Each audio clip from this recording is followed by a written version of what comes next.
चोंग ची बहुत रईस आदमी था। उसने अपने लिए अपार दौलत जमा कर रखी थी। उसकी पत्नी उसे लाख समझाती थी कि इतनी कंजूसी अच्छी बात नहीं है, परंतु वह मानता ही नहीं था। चोंग ची इतना कंजूस था कि कपड़े फट जाने पर उन्हीं पर टुक्की लगवा कर पहनता रहता था। यही हाल उसके जूतों का था।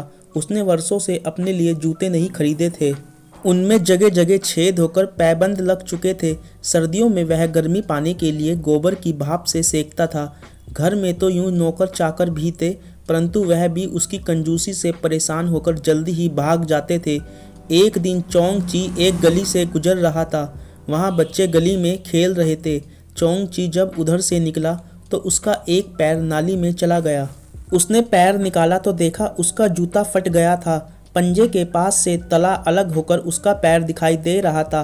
बच्चों ने चांग ची को उसके घर पहुंचने में सहायता की और वह अपने घर पहुंच गया। अगले दिन चोंग ची मोची के पास जूते ठीक करवाने के लिए पहुंचा तो मोची ने बताया, सेठ जी ये जूते बहुत पुराने हो चुके हैं, अतः इन्हें जोड़ने का कोई लाभ नहीं है। परंतु चांग ची ने जिद करके उन्हीं जूतों को ठीक करवा लिया। एक सप्ताह बाद वह फिर से उसी गली से गुजरा जहाँ बच्चे खेल रहे थे। एक बच्चे की निगाह चोंग ची के जूतों पर पड़ी।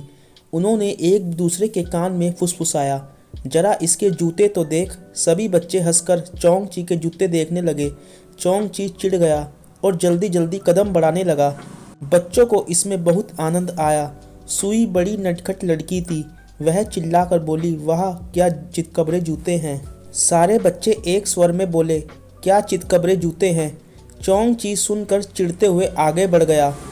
इसके बाद जब भी चोंग ची उधर से गुजरता बच्चे चिल्लाकर कहते, चितकबरे जूते। धीरे धीरे चोंग ची की चिढ़ बन गई चितकबरे जूते। वह जहाँ कहीं भी जाता कोई ना कोई जरूर आवाज़ लगाकर कहता, चितकबरे जूते, और चोंग ची चिढ़ जाता। घर पर उसकी पत्नी ने बहुत समझाया कि अब इन जूतों को फेंक कर नए जूते खरीद लो, परंतु चांग ची ने उसकी बात नहीं मानी। लेकिन जब धीरे धीरे बात पूरे शहर में फैल गई तो वह अपने जूतों से सचमुच परेशान हो गया। उसने निश्चय किया वह इन जूतों को किसी भिखारी को दान में दे देगा। अतः वह सुबह उठकर सैर को गया और लौटते वक्त एक भिखारी को अपने जूते दे आया। भिखारी जूते पाकर बहुत खुश हुआ क्योंकि सर्दी का मौसम था, परंतु सेठ के जाने के बाद जब उसने जूतों को देखा तो उन पर बहुत सारे पैबंद देखकर उन्हें हैरानी से देखने लगा। फिर सड़क के किनारे बैठकर वह उन जूतों को पहनने का प्रयास करने लगा। उसी समय उधर से पुलिस का एक सिपाही निकला। उसने भिखारी को जूतों को उलटते पलटते देखा तो उसे शक हुआ कि भिखारी कहीं से जूते चुरा कर लाया है। उसने भिखारी को अपने पास बुलाया तो जूतों को देखते ही पहचान गया कि ये जूते चोंग ची के हैं। वह भिखारी से बोला, तूने जूते चोरी किए हैं, अतः तुझे थाने चलना पड़ेगा। भिखारी बोला, साहब मैं यह जूते चुरा कर नहीं लाया, एक सेठ जी ने मुझे अभी देकर गए हैं।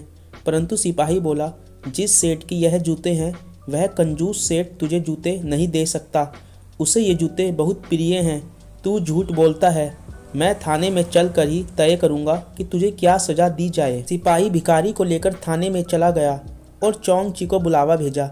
चोंग ची थाने के बुलावे को सुनकर भौचक्का रह गया और सोचने लगा कि मेरा वहाँ क्या काम हो सकता है। चोंग ची थाने पहुँच गया तो अपने पुराने जूतों को वहाँ रखे देखकर उसे बहुत हैरानी हुई। भिखारी को जेल में डाल दिया गया था। चोंग ची यह कहने की कोशिश की कि भिखारी ने चोरी नहीं की है, परंतु सिपाहियों ने बिना सुने सेठ को उसके चितकबरे जूते वापस दे दिए। चोंग ची बहुत दुखी मन से जूते वापस ले आया और उनसे छुटकारा पाने का उपाय सोचने लगा। उसकी पत्नी ने कहा, मेरी बात मानो तो जूतों को कूड़ेदान में फेंक दो। चोंग ची को यह विचार जच गया और उसने अपने घर के कूड़े के साथ जूते कूड़ेदान में फेंक दिए। 2 दिन तक जब जूतों की कोई खबर नहीं मिली तो चोंग ची जूतों की तरफ से निश्चिंत हो गया। परंतु तीसरे दिन सुबह घर की घंटी बजी। दरवाजे पर एक सफाई कर्मचारी खड़ा था। वह बोला, सेठ जी मैं आपसे इनाम लेने आया हूँ। सेठ ने खुश होकर कहा, किस बात का इनाम मांग रहे हो, पहले ये तो बताओ। सफाई कर्मचारी ने पीछे से जूते निकालते हुए कहा, किसी नौकर या चोर ने आपके चितकबरे जूते कूड़ेदान में छिपा दिए थे। आज मैंने सफाई की तो सोचा आपके जूते आपको वापस कर दूं तो मुझे इनाम मिलेगा, इसलिए आपके घर चला आया। चोंग ची की इच्छा हुई कि वह बहुत जोर से चीखे और क्रोध से डांट कर भगा दे, परंतु वह बड़ा सेठ होने के नाते ऐसा ना कर सका। चुपचाप जूते रखकर कर्मचारी को वहां से भगा दिया। अब चोंग-ची का किसी काम में मन नहीं लगता था। वह हरदम उन्हीं जूतों से पीछा छुड़ाने का उपाय सोचता रहता था। एक दिन उसके मन में विचार आया कि क्यों ना मैं इन जूतों को नदी में फेंक दूं। पानी के बहाव के साथ ये जूते कहीं दूर चले जाएंगे।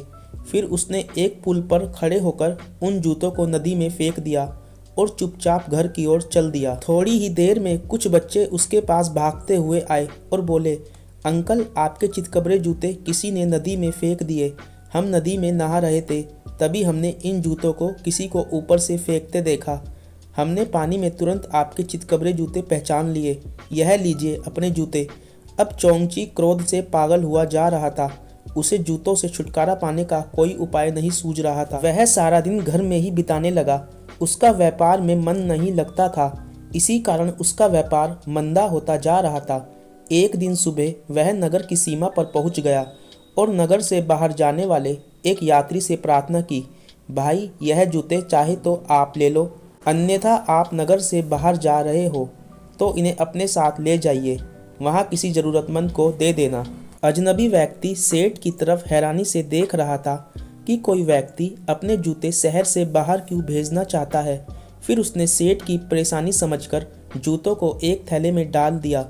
सेठ वापस आ गया, परंतु अगले दिन नगर के राजा ने चोंग-ची को बुलाने भेजा तो चोंग-ची बहुत हैरान परेशान हो गया। वह वहां पहुंचा तो उसे बताया गया कि एक परदेसी उसके चितकबरे जूते चुरा कर नगर की सीमा के बाहर ले जा रहा था, अतः उसे गिरफ्तार कर लिया गया है। चोंग-ची रोने और गिड़गिड़ाने लगा।